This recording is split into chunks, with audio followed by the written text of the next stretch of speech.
et bienvenue ou re-bienvenue sur ma chaîne La Bibliothèque d'Emilia. On se retrouve aujourd'hui, pour moi c'est le 31 mars, pour le bilan de ce mois de mars avec des avis lecture sur les livres que j'ai lus. Alors déjà j'ai lu 11 livres ce mois-ci, dont 2 écoutes audio. Sur ces 11 livres il y en avait 2 en anglais, donc on continue hein, les bonnes résolutions, lire en anglais, écouter des audiobooks, et il y avait une non-fiction, donc pareil, on continue.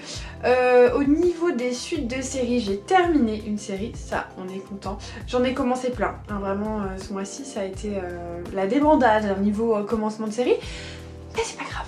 C'est pas grave. Je vais commencer par mes écoutes audio, comme ça si jamais ça vous intéresse pas vous pouvez passer un petit peu. Le premier livre audio que j'ai écouté, il s'agit de Solar de Colin Stuart. C'était le titre gratuit du mois chez Audible et ça parlait du soleil, de ses rayonnements, de sa force, de sa chaleur, de tout ce que ça impliquait sur l'écosystème, de sa future mort. Enfin voilà, c'était vraiment très large sur le soleil. Je vais pas m'éterniser dessus parce que ça n'a pas été dingue comme écoute. Je vous avoue que j'ai trouvé que pour des profanes qui connaissent rien à l'astronomie, qui ont 2-3 connaissances d'SVT du bac S, c'était très compliqué. C'était trop technique, c'était pas assez vulgarisé et du coup c'était un petit peu... Enfin clairement il y a des moments où j'ai vraiment décroché et je sais pas ce que j'ai écouté parce que bah du coup vu que c'était trop technique on n'arrivait pas à suivre et enfin voilà, c'était pas dingue. Alors il y a énormément de recherche derrière, hein, ça sent, de toute façon c'est un professionnel qui l'a fait ce livre audio, mais c'était pas assez accessible. Voilà, j'ai trouvé que ça manquait un peu de vulgarisation, c'est dommage, parce que le sujet était intéressant mais trop compliqué pour des personnes qui sont pas qui n'ont pas de mini base en astronomie et en physique, donc voilà, c'était pas terrible. Le deuxième livre audio que j'ai écouté c'était en anglais et il s'agit d'une romance et c'est d'ailleurs le dernier livre que j'ai terminé vu que je l'ai écouté sur le chemin du retour de mon travail. Ce titre, il s'agit de The Ex-Hex de Erin Sterling. Oui c'est ça, Erin Sterling. Et il s'agit d'une romance un petit peu witchy à la Ma sorcière bien aimée. Enfin, du moins c'est comme ça qu'on me l'a vendu. On va suivre Vivienne qui a eu un gros chagrin d'amour. Elle était folle amoureuse de Rhys et sauf qu'il lui a complètement brisé le cœur. Du coup elle a pleuré dans sa baignoire et en fait Vivienne c'est une sorcière. Elle avait une bougie à leur quitter en gros et elle a dit Rhys je te maudis, et en fait elle l'a vraiment maudit. Il y a vraiment une malédiction qui est apparue et 9 ans plus tard Rhys revient dans la petite bourgade en fait dans laquelle Vivienne habite et il commence à se passer un tas de choses un peu bizarres et c'est là qu'il se rend compte que elle l'a peut-être vraiment maudit finalement. Et c'était sympa, franchement ça se laisse écouter. C'est bourré de clichés par contre, hein. Clairement c'est très cliché. Après bon ça passe parce qu'en plus c'est de l'écoute donc... mais quand même, je l'ai ressenti et surtout j'ai trouvé que ça manquait cruellement de sorcellerie. Parce que moi on me le vend un petit peu comme Sabrina l'apprentie sorcière et tout, je me dis chouette. Mais en fait il parle de choses paranormal qui arrive, mais je trouve qu'il n'y a pas énormément de magie qui est faite par les protagonistes et ça m'a vachement déçue. Je m'attendais à beaucoup plus d'utilisation de la sorcellerie, de la magie, des Wicca et en fait c'est plus descriptif de ce qui se passe autour plutôt que de la vraie magie qui est employée. Ça j'ai trouvé ça un petit peu dommage. Après les personnages sont franchement attachants. Gwen je crois c'est... je sais plus si c'est sa cousine ou son amie à Vivienne, mais j'ai trouvé très sympathique. Même Vivienne et Rhys, ils étaient mignons tous les deux, enfin ils sont un peu choupis quoi. Après même si c'est cliché, je trouvais que voilà, c'était chou, ça se laissait écouter, c'était quelque chose de sympa. Alors c'est un début de série je crois. Je pense que j'écouterai la suite parce que franchement ça se laisse vraiment bien écouter, en plus c'est genre 6 heures d'écoute donc ça va vite. Et voilà, c'était cute. C'était cute mais c'était un peu cliché et ça manquait de sorcellerie à mon goût. Oui, ça manquait vraiment de sorcellerie. C'est un peu dommage. Après, pour les personnes qui aiment bien l'ambiance un peu witchy et qui lisent en anglais, franchement je vous le conseille parce que même si ça casse pas 3 pattes à un canard, ça se laisse écouter, c'est sympathique. Voilà. Maintenant qu'on a fait le tour de mes livres audio, on va passer à mes livres physiques et je vais passer très rapidement sur les 3 premiers, tout simplement parce que j'en ai fait un vlog complètement dédié où je dis en très large tout ce que je pense de ces livres. Du coup je vous le mets ici si jamais vous avez envie de détails sur mon avis, mais là je vais aller un peu plus vite. Il s'agit de mes réécritures de Cendrillon puisque j'en ai lu 3 en début de mois. La première, c'était Avant minuit de Julie Murphy. C'est publié à la collection Modern Princess de Hachette Heroes et c'est une réécriture de Cendrillon avec, donc c'est du contemporain, on n'est complètement pas du tout sur les histoires de magie et avec des héroïnes qui sont des héroïnes de tous les jours. Par exemple Cindy, c'est une femme qui est en surpoids. Je sais que le prochain, bon, qui n'est pas encore sorti en France, c'est La Belle et la Bête, c'est une personne de couleur. En gros, voilà, c'est des personnes normales du quotidien, en fait. C'est pas juste des princesses idéalisées et ça c'est vachement cool. On adore le body positive. Et donc dans cette histoire, on suit Cindy qui assume absolument ses formes et ça c'est génial. Donc Cindy, elle participe un peu par hasard à une émission de dating style Bachelor avec Henri qui est le fils d'une en gros grosse mania de la mode et qui en gros essaye de sauver un petit peu pas l'entreprise familiale mais l'héritage familial. Et Cindy, elle a fait une école de mode, elle est passionnée par la mode et c'est surtout une super créatrice de chaussures. Et donc on va suivre Cindy et Henri dans cette émission de télé-réalité qui nous donne des petits airs de Bachelor. Pour ceux qui connaissent, clairement ça fait du bien, c'est super, ces petites touches comme ça, c'est de nostalgie un petit peu. Et j'ai trouvé que c'était très sympa. Pas un coup de cœur, mais mon préféré des 3 et une romance qui fait du bien, qui est légère, qui se prend pas la tête mais qui est pas trop cliché non plus et qui casse un peu les codes, donc voilà, c'était assez cool avant minuit. Le deuxième livre que j'ai lu sur Cendrillon, c'était Oser ses rêves de Elizabeth Lim, publié chez Hachette Heroes et ça c'est la collection Twisted Tales. Donc et si quelque chose s'était passé différemment, en l'occurrence là c'est et si Cendrillon n'avait pas pu essayer à temps la pantoufle de verre. Et donc là on est vraiment pour le coup dans Cendrillon, hein. Je crois que ça commence à la fin presque du film. Donc on suit vraiment les personnages.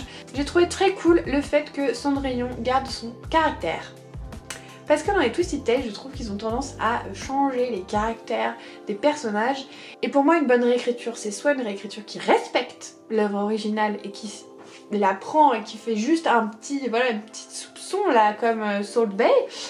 Ou alors, vraiment, ça part complètement aux antipodes. Ou alors, enfin, ça se détache vraiment, un peu comme Avant minuit, qui se détache vraiment de l'original, alors que là on est censé être dans le dessin animé avec un détail qui change. Sauf que si vous nous changez tout le caractère des personnages, pour moi on n'est plus dans le dessin animé. Ici c'est pas le cas, nos personnages sont plus ou moins vraiment les mêmes. Alors je dis plus ou moins parce qu'il y en a un, il est égal à lui-même par rapport au film, mais pas par rapport au dessin animé. Mais bon, franchement ça c'est qu'une broutille. C'était sympa, j'ai apprécié. Le seul truc qui m'a vraiment énervé, j'abuse. Mais le truc qui m'a pas plu, c'est que le prince ne porte pas le même nom. Alors je sais pas pourquoi elle a changé ça, Elizabeth Lim, mais voilà, c'était sympa. Pour une fois, je trouvais que Twisted Tales était vraiment sympa. Et le dernier livre que j'ai lu, il s'agit de Cendrillon 2.0, il était une fangirl de Ashley Boston et cette fois c'est publié chez Lumen. Et là on est dans du young adult contemporain. Alors c'est pas ma tasse de thé d'habitude, mais on est dans un univers geek, ambiance Star Trek, Star Wars, tout ce que vous voulez. Et les conventions, les cosplays, et ça j'adore, c'était trop cool de se retrouver là-dedans. On va suivre Ellie, qui est une jeune fille qui a perdu son papa et qui vit avec son horrible belle-mère et ses horribles belles-sœurs. Et il se trouve que son père c'était un grand fan d'une série qui s'appelait Starfield, un peu Star Trek quoi. Et il avait créé toute une convention dans leur ville et elle est méga fan de Starfield. Et sauf qu'en fait il va y avoir un remake fait en film et l'acteur qui est casté n'est pas du tout à son goût parce que c'est un peu un midinet. Vous voyez, c'était l'acteur qui était dans les petites séries à midinette, voilà, où les filles elles sont là genre « Ah, enlève ton t-shirt !» Et elle se dit « Mais c'est pas du tout ça qu'il faut pour notre film, mais ça va pas !»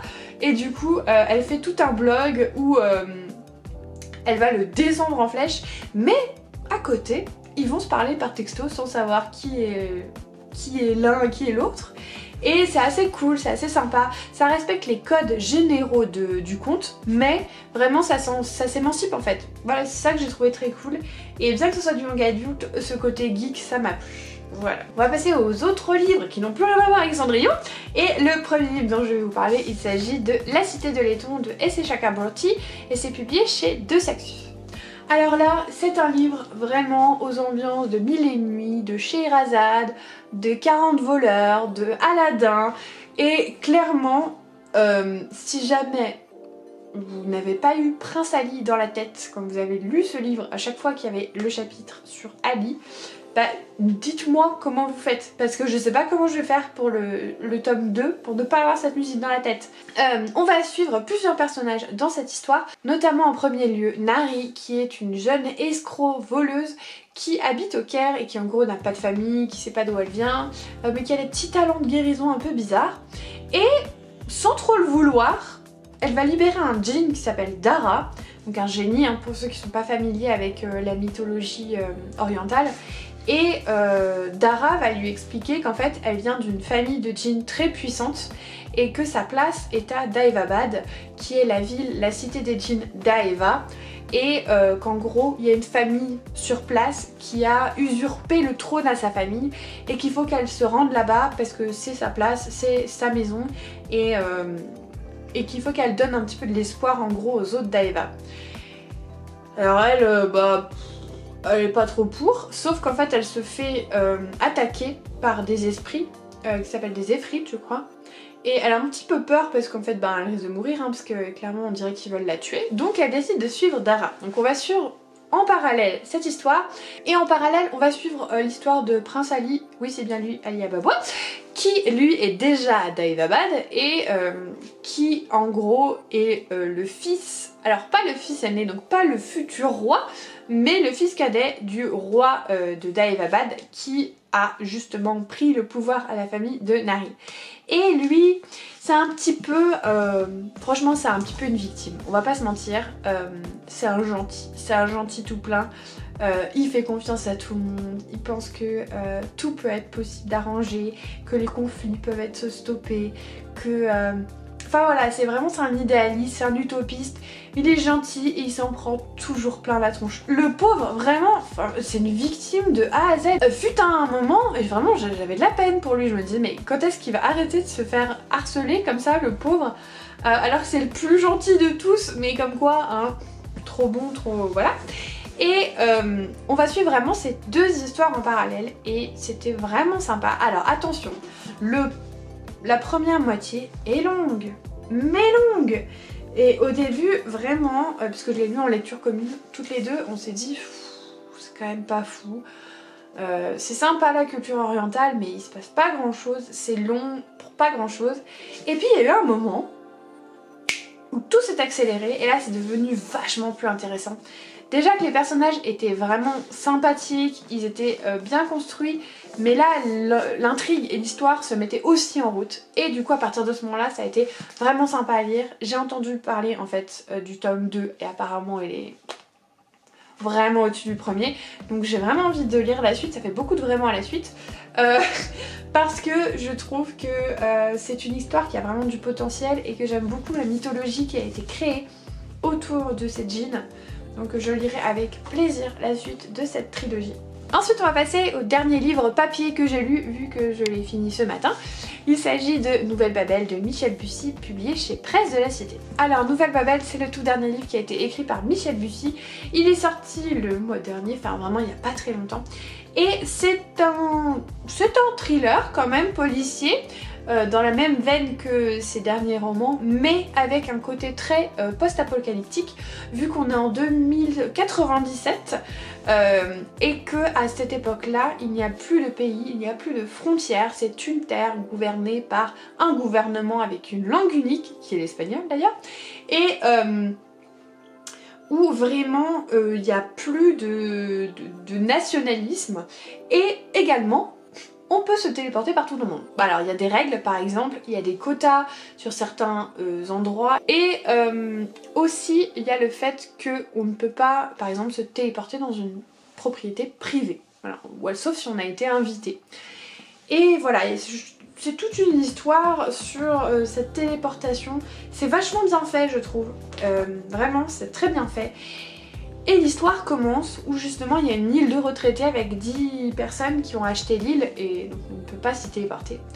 Et il y a quelqu'un qui ose venir en bateau, donc ce moyen de transport désuet comme tout, et pour les tuer. Voilà, il va les tuer parce qu'il s'est téléporté au plus près qu'il pouvait et après il a continué en bateau.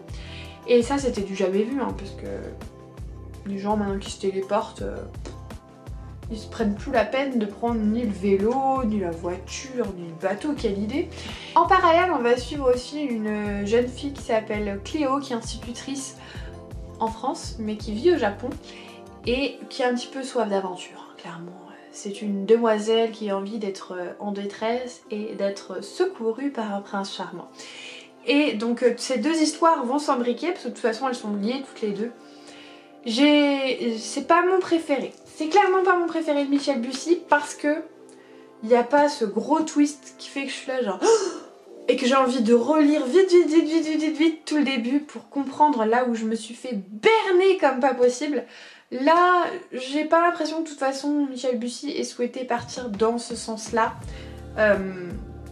Il y avait déjà beaucoup à faire sur le côté post-apo et ouais, il y a des révélations mais il n'y a pas le big twist de fin qui renverse ton cerveau, qui fait que tu te dis que t'as pas lu le même livre et qu'il faut absolument que tu relises le livre parce qu'il faut que tu comprennes. Et où tu cherches, tu fais comme ça là et tu cherches, ah oui, et tu trouves une phrase et tu fais oh. Voilà, j'ai pas eu ce sentiment là. Après, c'est vachement bien fait, je trouve que les règles qu'il a installées sur son monde sont cohérentes, marchent bien ensemble.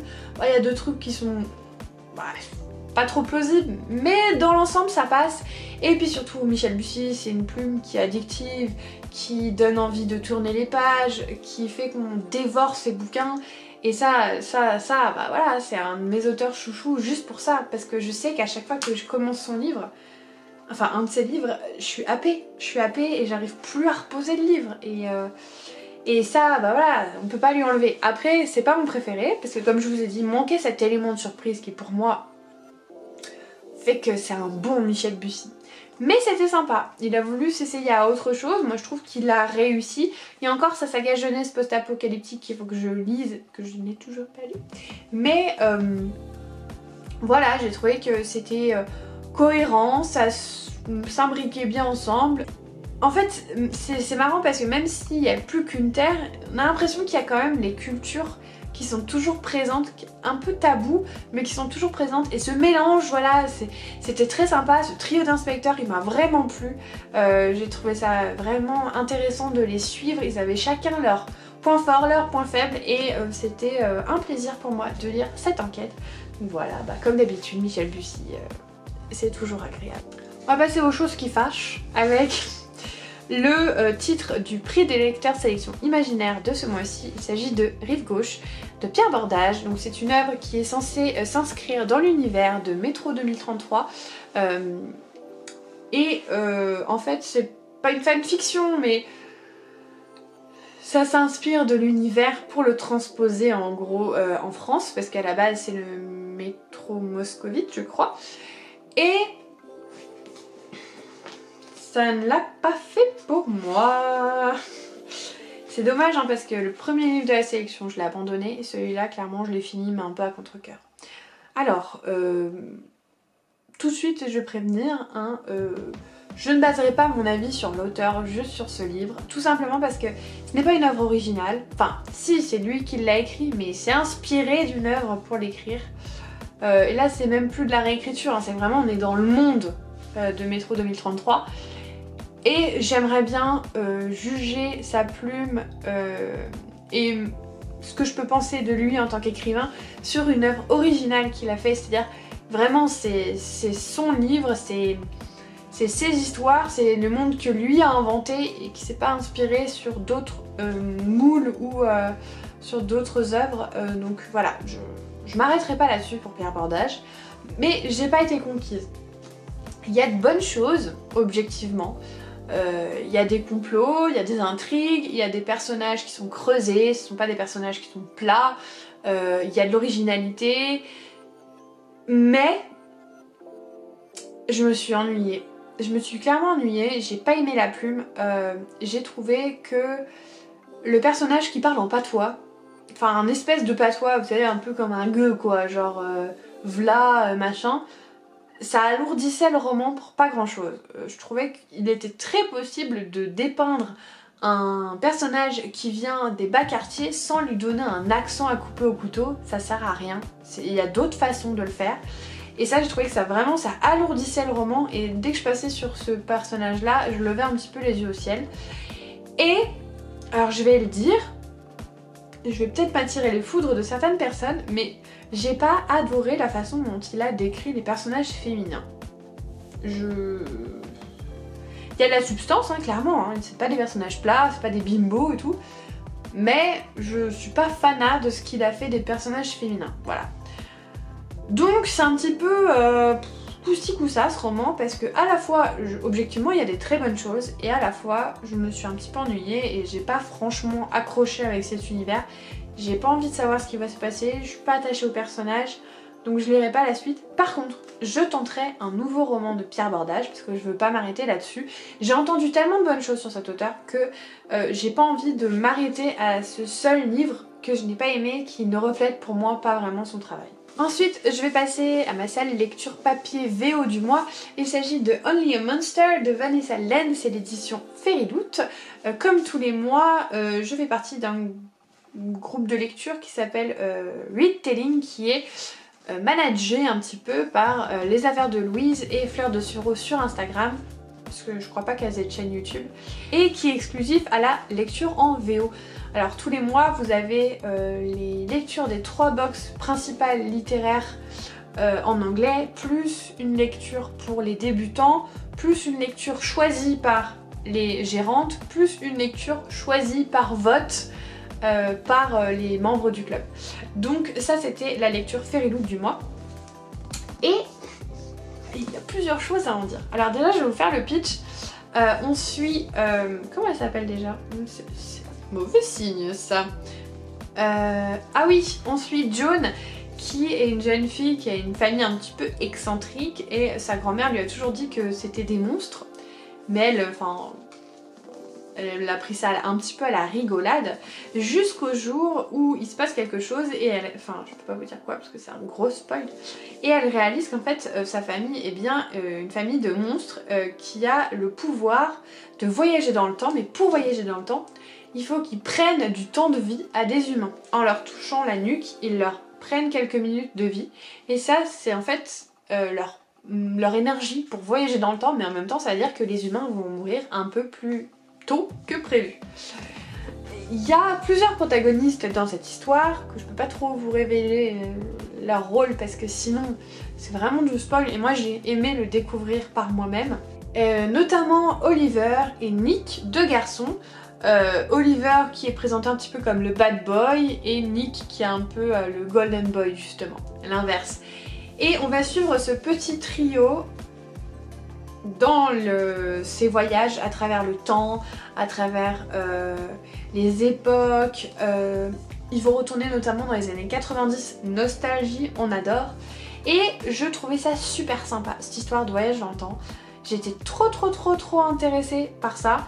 Le début vraiment m'a choquée, j'étais là genre waouh, trop bien, les personnages je les adorais, notamment la cousine de Joan, c'est ma préférée, mais après elle s'efface un petit peu donc elle est plus trop intéressante, mais au début je la trouvais vraiment pertinente comme personnage.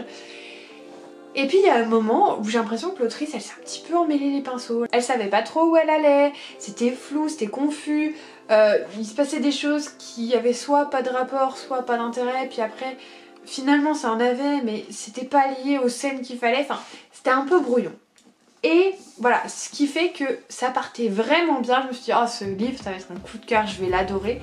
Et finalement, bof, voilà, c'était sympa, j'ai passé un bon moment, mais c'était pas à la hauteur de ce que j'espérais, voilà. C'est un peu dommage. Après je lirai la suite parce que je me dis c'est le premier livre de l'autrice, peut-être que la suite elle saura un peu mieux où elle veut aller. Mais c'était quand même sympa, je vais pas mentir, hein, j'ai bien apprécié ma lecture. Je pensais juste tellement que ça allait être un coup de cœur que j'ai été un peu déçue. Mais si vous aimez les histoires de anti-héros, parce que du coup en fait Joan c'est une méchante qui va devoir combattre des héros. Si vous aimez ce genre d'histoire et si vous aimez le voyage dans le temps, ça peut peut-être vous plaire. Ensuite, on va passer à ma première fin de saga, puisque j'ai lu Le héros des siècles de Brandon Sanderson, publié au livre de poche. Donc c'est un gros bébé, hein, 2000 pages, et c'est la fin de la première trilogie dans l'univers Fils des Brumes de Brandon Sanderson, qui s'inscrit dans le Cosmere, un univers encore plus étendu, que je vais bientôt commencer d'ailleurs la suite.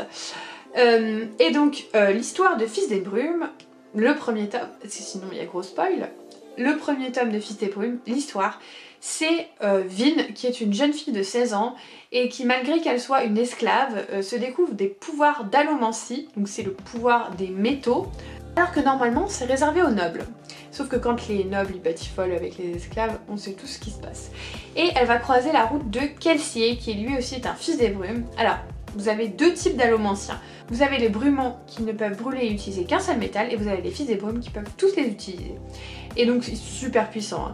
Et elle va donc croiser Kelsier, qui lui est un esclave aussi, mais Fils des Brumes, qui cherche à renverser le pouvoir établi, donc le seigneur maître, qui a bâti l'Empire ultime, et qui est un petit peu le vilain qui a gagné, quoi, en gros.